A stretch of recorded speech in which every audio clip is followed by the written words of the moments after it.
தென்மேற்கு பருவக்காற்று தேனி பக்கம் போடும்போது சாரல் இன்ப சாரல்.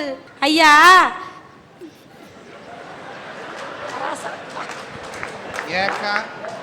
என்ன ஏங்கா? கல்யாணம் முடிச்ச புதுசுல நீங்களும் அண்ணனும் பாடின பாட்டாக்கா இது? இல்ல தம்பி, பொண்ணு பார்த்துட்டு போன விட்டு கனவுல படிச்ச பாட்டு. நல்ல வேலை, நேர பாடி இருந்தா அன்னைக்கே பிடிச்சிருக்கு. ஐயா, தென்மேற்கு பருவக்காற்ற கண்ணால பார்த்திருக்க முடியாது, ஆனா தேனி பக்கம் வந்தப்ப உணர்ந்திருக்கலாம். அது மாதிரிதான் ஐயா விட்டு கொடுத்தாலும் ஒரு உணர்வு ஐயா, கண்ணால பார்க்க முடியாது, பட்டாத்தாயா அந்த உணர்வு தெரியும். எனக்கும் வாழ்க்கைய விட்டு கொடுக்க ஒரு நல்ல மகராசன் வந்தாரியா, வந்து எங்க கல்யாணமும் நடந்துச்சுயா. ஐயா, கல்யாணம் முடிச்சோடனே மாலை மாத்திர சம்பிரதாயம் இருக்குன்னு தெரியுமாங்க ஐயா? மாப்பிள்ளை என்னாரே உயரமா இருந்தாலும் குனிஞ்சு மாலைய வாங்கிக்கிருவாரியா. பொண்ணு என்னாரே மாப்பிள்ளைய விட உயரமா இருந்தாலும் குனிஞ்சு மாலைய வாங்கிக்கிறோம் ஐயா. ஐயா, உனக்கு நான் விட்டு கொடுத்து வாழ்றேன், எனக்கு நீ விட்டு கொடுத்து வாழ்றேங்கிறத சிம்பாலிக்கா சொல்றதே அந்த சாஸ்திரம் தானையா. மாலை மாத்துறது எதுக்கு தெரியுமா ஐயா? நான் கல்யாணம் முடிச்ச பிறகு நான் உன்னை மாத்திர மாட்டேன், நீ என்னைய மாத்த கூடாதுன்னு மாலை மாத்துறாங்க. அதெல்லாம் இவங்களுக்கு தெரியாம இவங்களுக்கெல்லாம் ஒரு கல்யாணம். அம்மா ஆட்டாத உட்கார், மாலை சைஸ் இல்ல என்ன போடு போடு பாருங்க ஐயா. ஐயா, ஒரு வழியா கல்யாணம் ஆச்சு ஐயா. எனக்கு ஒரு ஆசை, புருஷன் கூட சைக்கிள்ல டபுள்ஸ் போகணும்னு. அப்படியெல்லாம் பார்க்காதையா, எனக்கு வரக்கூடாத ஆசைனே. என்ன பண்றது, சின்ன பிள்ளையில இருந்தே வந்து போச்சு. சைக்கிள்ல ஏத்திக்கிட்டு நாங்களும் மனசுக்குள்ள ஒரு பாட்டு, ரெக்க கட்டி பறக்குது ஐயா அண்ணாமலை சைக்கிள் அப்படின்னு பாட்டை படிச்சுக்கிட்டு போய்கிட்டு இருந்தோம்யா. சந்தை கூட திரும்பல ஐயா, டம்முன்னு ஒரு சட்டம் கடிச்சியா. ஏக்கா டியூபா வெடிச்சிருச்சு தம்பி, டியூப் வெடிச்சா பரவாயில்ல, ரிம்மே போச்சுயா. ஏக்கா, நமக்கெல்லாம் மீன்பாடி லாரி தாக்கா ஒத்து வரும். அதனாலதான் அந்த ஆசையவே நான் விட்டு கொடுத்துட்டேன். சரி, நம்ம மனைவி வெறுமையா போயிடக்கூடாதுன்றக்காக வந்தது வந்துட்டான். வாமா ஒரு ஸ்வீட்டை சாப்பிட்டு போவோம் அப்படின்னு ஒரு ஹோட்டலுக்கு கூட்டு போனாரியா. நானும் போனையா. திருப்பதி லட்டு இங்கே கிடைக்கும்னு அந்த மெனு கார்டில் இருந்துச்சியா. என்னங்க திருப்பதி லட்டு ஆர்டர் கொடுங்கன்னு அவரும் கொடுத்தாரியா. ஏங்க திருப்பதி லட்டு பெருசா இருக்கும்பாங்க, சின்னதாக கொண்டு வந்து கொடுத்துருக்கான் கடைக்காரன், நம்மளை ஏமாத்துறியான், அவனை புடிங்கன்னு. இப்போ எங்கள் வீட்டுக்காரர் சொன்னார், பாண்டி அவசரப்பட்டு வந்துடாத, லட்டு பெருசுதேன் பாண்டி, உன் கையில் வரவு அது சின்னதா தெரியுது, வேணுமுன்னா இன்னும் 2 லட்டை கூட வாங்கித்தாரேன், கடைக்காரனை அடிச்சு கிடிச்சு போடாத அப்படின்னு சொல்லி அவர் லட்டை எனக்கு கொடுத்து 2 பேரும் விட்டு கொடுத்து சாப்பிட்டோம்யா. இப்படி ஒவ்வொரு விஷயத்திலையும் வாழ்க்கையில அவர் எனக்கு விட்டு கொடுத்து நான் அவருக்கு விட்டு கொடுத்து, அவர் 80 கிலோவில இருந்து 60 கிலோவாய் போனாரு, நான் 80 கிலோவில இருந்து 120 கிலோவாய் போனேன். ஆனாலும் ஒருத்தருக்கு ஒருத்தர் விட்டு கொடுத்து இன்ன வரைக்கும் எங்க இல்லற சக்கரம் சந்தோஷமா ஓடிக்கிட்டு இருக்குயா. அது விட்டு கொடுத்ததுல இல்ல ஆத்தா, லட்டு கொடுத்ததுல தான் இவ்வளவு எடை கூடி இருக்கு.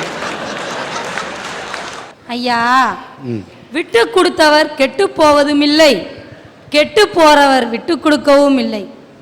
இது ஒரு ஆத்மபூர்வமா வாழ்ந்து உணர்ந்த ஒரு தத்துவையா. இப்ப பாத்தீங்கன்னா குடும்பத்துக்கள்ல எல்லா பிரச்சனையும் விட்டு கொடுத்து போயிடுவாங்க. மெயினா பாத்தீங்கன்னா புருஷன் தண்ணி சாப்பிட்டு வந்தோடனேவும் குடிகாரேன்னு ஒரு முத்திரையை குத்தி அவனை மெம்மேலும் கட்டிங்கில் ஆரம்பிச்ச அவனை ஃபுல்லு வரைக்கும் கொண்டு போயிடுவாங்க ஐயா. இந்த விஷயத்தில் எப்படிம்மா விட்டு கொடுத்து வாழணும், விட்டு கொடுத்து எப்படி போகிறதுன்னு நீங்கள் கேட்பீங்க. ஐயா, எப்படின்னா எங்கள் வீட்டிலையும் தண்ணியை சாப்பிட்டு வருவாங்க ஐயா, பார்ப்பேயா ஏற இறங்க பார்ப்பேன், அவரோட அளவு கட்டிங்க ஃபுல்லான்னு தெரிஞ்சுக்கிருவேன். எப்படி வந்துட்டாருன்னா உள்ள வாங்கம்பேன், சாப்பிட்டீங்களான்னு கேட்பேன். அவர் சொல்லுவாரு, கூட்டுக்காரங்க தண்ணி மட்டும்தேம்மா வாங்கி கொடுத்தாங்க, சாப்பிட்றதுக்கு எதுவுமே வாங்கி கொடுக்கலம்மான்னு சொல்லுவார்.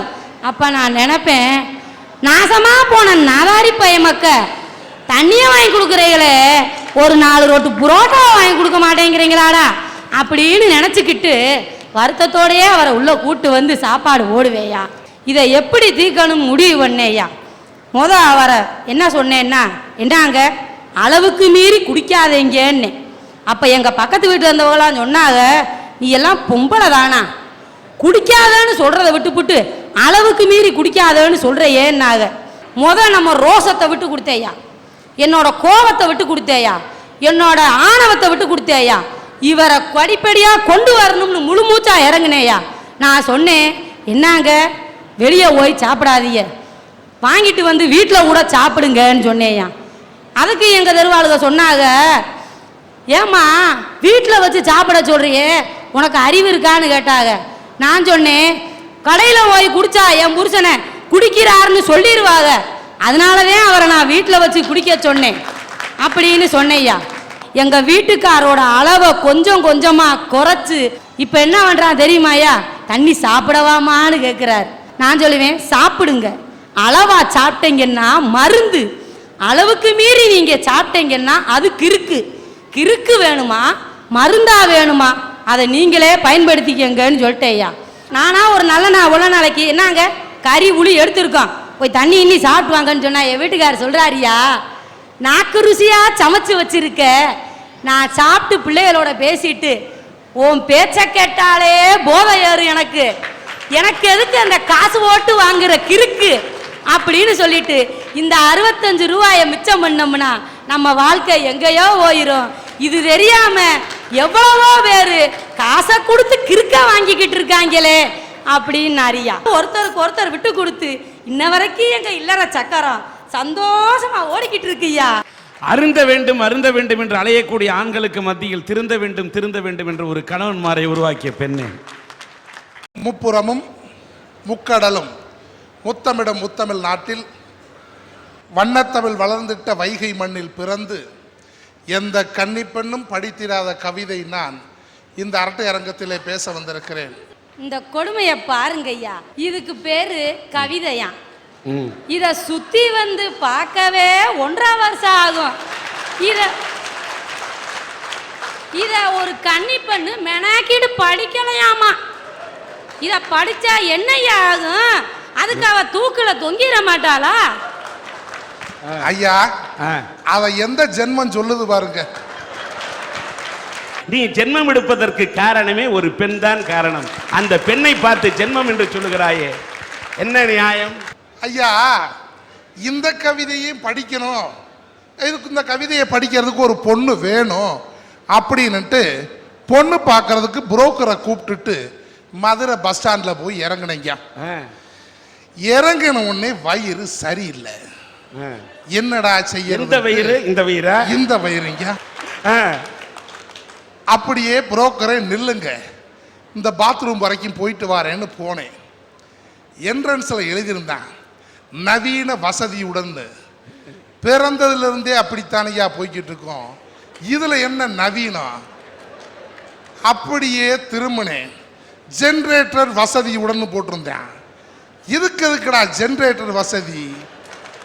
கீழே பார்த்தேன், பஞ்சர் பார்க்கப்படும் போட்டிருந்தேன். இதில் இது வேறையா? எதா இருந்தா நான் கட்டாப்புடான்னு உள்ள ஓடுனேன். பஞ்சர் கடைக்கார, டே பப்ளிக் பாத்ரூம் அங்க இருக்கு, அங்க போடா நாதாரின்னா. ஓடி வந்து அந்த வாளியை எடுத்து தண்ணியை மோந்து எடுத்தா தண்ணி சொட்டு சொட்டா கீழே வடியுது. எடுத்து ஏண்டா தண்ணி போகுதுன்னு நீ போய் 1 மணி நேரம் உட்காந்துக்கிட்டீங்கன்னா அடுத்தவனும் போக வேணாமாடா, சீக்கிரம் போயிட்டு வான்னா. எடுத்துட்டு நான் போனேன் உள்ள, முதரும் கதவை தட்டினேன். அவன் வாராய் நீ வாராய், போகும் இடம் வெகு தூரமில்லை நீ வாராய்னா. என்னடா இவன், நான் வந்த அவசரத்தில் இந்த பாட்டு படிக்கிறான். பக்கத்து கதவை போய் தட்டினா, ஆகாமருதம் விசுபதாலே மனதிலே கொள்ளுதேனா. டே வந்துடுறா வெளியே, நானே 3 நாள் அப்பதான் போய்கிட்டு இருக்கு, போடா அடுத்து அப்படின்னு. அடுத்த பாத்ரூம் கதவை போய் தட்டினா, அந்த பாத்ரூம்ல அவன் வந்துரு வந்துரு தானா வந்துரு வந்துரு வந்துரு தானா வந்துரு வந்துரு. அட எழுபட்ட வேலைகளா பூரா பேர் இதே வேலையில தான் இருக்கீங்களான்னு ஒரு வழியா முடிச்சுட்டு புரோக்கரே முடிஞ்சிச்சு வாங்க போவோம்னு போய் பொண்ணு வீட்டு கேட்டு கதவை பிடிச்ச வாக்கில் நின்று லேசா ஆரம்பிச்சிச்சு. என்னடா இங்க வந்து ஆரம்பிக்குதே புரோக்கரே, கொஞ்ச நேரம் நின்றுட்டு உள்ள போவோம்னே. சரி நில்லுங்க. அங்கிட்டு இருந்து வந்த ஐயா, பழைய ஓட்ட உடசலுக்கு தூரடைக்கிறதே. ஐயா புரோக்கரு, அவனை போ சொல்லு, எனக்கு கோவம் வந்துடும். திரும்ப பக்கத்தில் வந்து பழைய ஓட்ட உடசலுக்கு தூரடைக்கிறதே. டேய் வெந்த முன்ல வேலை பாய்ச்சா இவனை போது அனுப்பிச்சு விடுன்னு அப்படியே வீட்டுக்குள்ள போனேன். எனக்கா இவ்வளவு குண்டா வளர்ந்துருக்காங்க, வகுத்தால ஓடுச்சுன்னா ஒரு மாத்திரை வாங்கி சாப்பிடணும்னு அறிவு இல்லையா? அதை விட்டுட்டு வரவே போறவனெல்லாம் வெட்டிக்கிட்டு பழைய இரும்பு பாத்திரத்துக்கு தூர் அடைக்கிறது அவனெல்லாம் வெட்டிக்கிட்டு இருக்காங்கயா. பேசாம உட்காரு, மாத்திரை பதில் உன்னே முழுங்கிருவேன். அப்படியே உள்ள போனோம். மாமனார் மாமியார் எல்லாரும் கட்ட கட்ட கட்ட கட்ட கட்ட முடியாத வாங்க வாங்க வாங்க வாங்க வாங்க வாங்கன்னு உள்ள கூட்டு போனாங்க. உள்ள கூப்பிட்டு போய் உட்கார்ந்த உடனே பலகாரம் எல்லாம் நிறைய இருந்துச்சுங்க. வயிறு என்ன ஆனாலும் பரவாயில்லன்ட்டு இருக்கதெல்லாம் நறுசா ஒரு தொடப்பு தொடச்சிட்டேன்.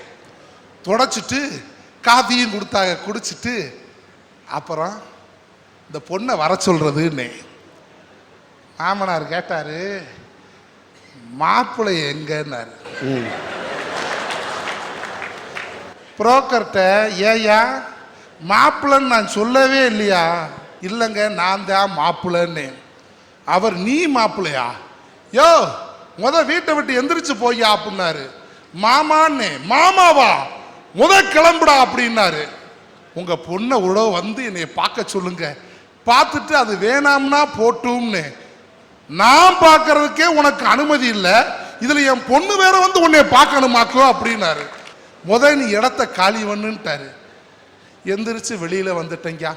பாருங்க, அன்னைக்கு ஒரு பொண்ணு விட்டு கொடுத்துருந்துச்சுன்னா இன்னைக்கு வாழ்க்கையில நான் எப்படி இருந்திருப்பேன்? சந்தோஷமா இருந்திருப்பேன் ஐயா. என் வாழ்க்கை விட்டு கொடுக்காதனாலதான் ஐயா இந்த வாழ்க்கை சக்கரம் பஞ்சர் ஆனது மாதிரி என் வாழ்க்கை பஞ்சராகி போய் நிக்குது. விட்டு கொடுன்னு சொல்றாங்கல்ல, இவங்க விட்டு கொடுக்க வேண்டியானே. ஒரு வாழா வெட்டி பொண்ணுக்கு வாழ்க்கை கொடுக்கலாம் இல்லையா? ஏங்க ஐயா, நான் வாழாமலே வாழா வெட்டியா இருக்கேன். இதுல இன்னொரு ஏங்க அது அவரு தான் வாழை லட்டு ஜிலேபி ஜாங்கிரி எல்லாத்தையும் வெட்டின்னு வெட்டி வாழறாரு. இவரே வெட்டி இவர் எங்க கல்யாணம் பண்ணிப்பாரு? வாழா வெட்டி. தேனி மாவட்டத்தில் இருக்கக்கூடிய கோடாங்கிப்பட்டி ஊரை சேர்ந்த மாரியப்பன் ஈஸ்வரி என்ற தம்பதியை இங்கே மேடை கிடைக்கின்றேன்.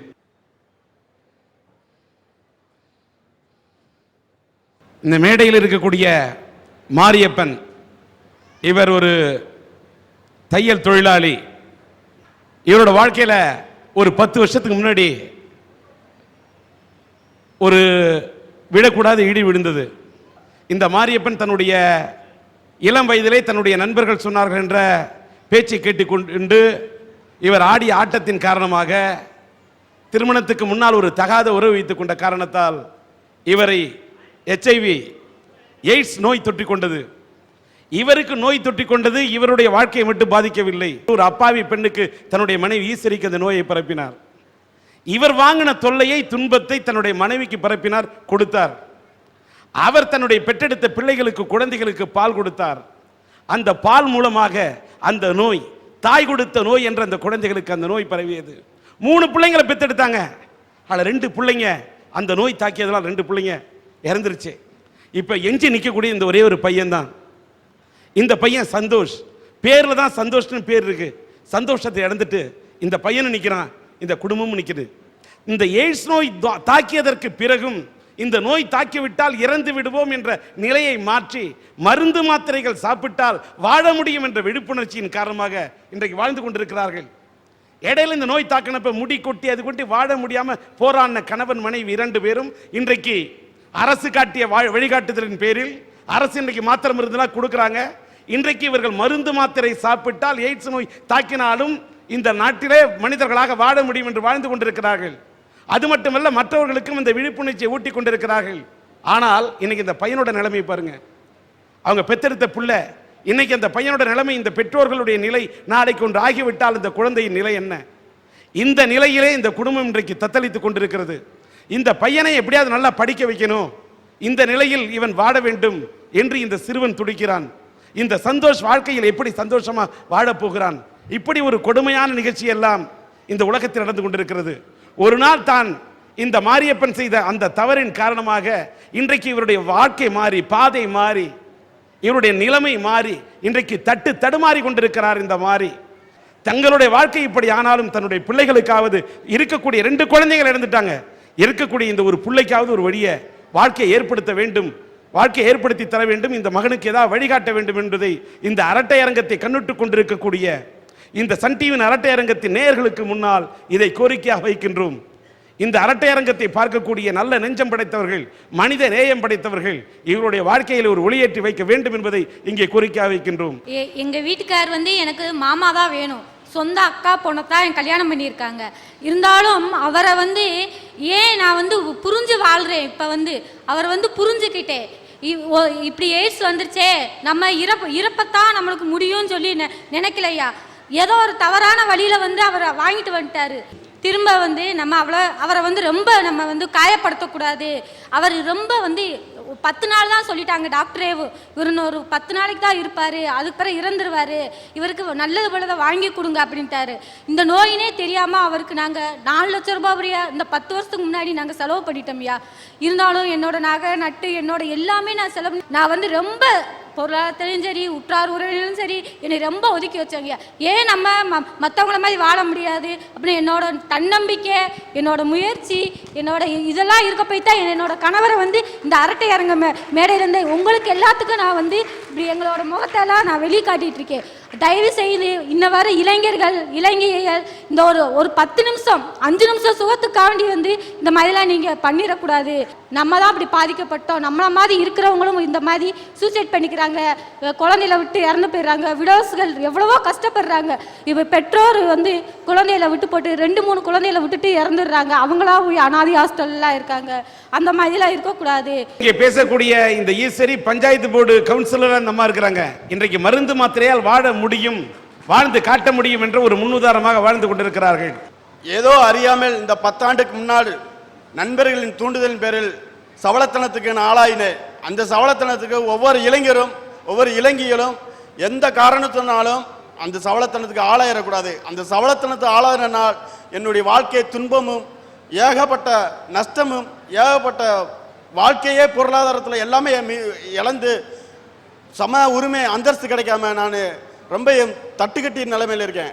ஒருவனுக்கு ஒருத்தி என்று மனப்பக்குவத்தை கடைப்பிடிச்சு இருக்குன்னு சொல்லி நான் கேட்டுக்கிறேன். இதை போன்ற மாரியப்பன் போன்றவர்கள் இவர்களுடைய வாழ்க்கை இந்த அரட்டை அரங்கத்தில் பார்க்கும்போதாவது சில ஆண்கள் திருமணத்துக்கு முன்னால் இதை போன்ற தவறுகளை செய்யக்கூடாது.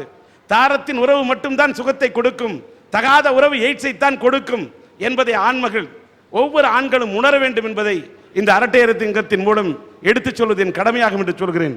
நம்முடைய தேனி தென்ற லயன்ஸ் கிளப்பை சார்ந்தவர்கள் அந்த சந்தோஷ் என்ற மாணவனை பையனை தத்தெடுத்ததற்கு நிகராக அவனுடைய வாழ்க்கையை அவனுக்கு ஒளிவிளக்கு ஏற்ற வேண்டும் என்ற முடிவு செய்து வாழ்க்கைக்கு உற்ற துணையாக பாதுகாப்பாக சன் டிவியினுடைய அரட்டை அரங்கத்தின் மேடையிலே வாக்குறுதி அளித்திருக்கிறார்கள்.